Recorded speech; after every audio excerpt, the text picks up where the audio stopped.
start with some announcements today. The search engine project is out on Mimir. There are detailed instructions for this project written up. They're available in a doc linked from the project. You'll notice it's called the CSCI100/120 project. This is because CSCI120 is also using the same project as our class.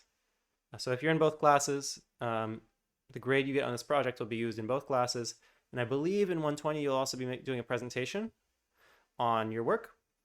For my class, CSCI100, if you're just in my class, you still have to do this project. This will be your final project.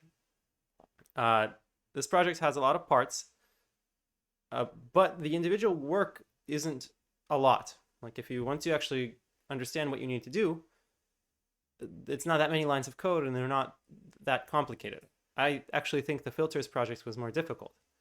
But here you have to make sure to read through the instructions and figure out what exactly needs to be done, which is a very valuable skill and what you'll be faced with when you actually go work on real projects or real problems in the real world, where you'll be given a design doc or you write your own design doc. There's a very exciting talk this week, demystifying data analysts,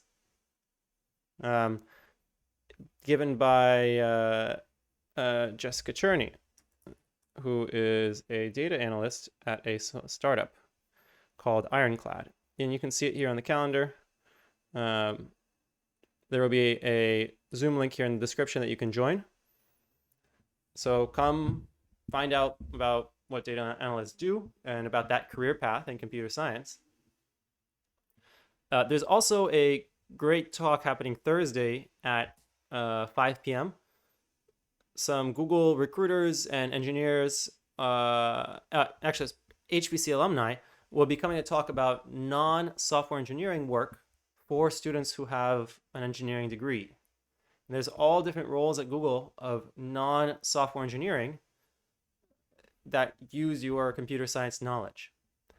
And you can fill out this form here. You can pause the video and type this link in to RSVP.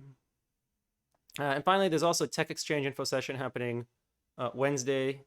That's November 10th in the reading room. And I will be there. If you stop by, you'll see me there.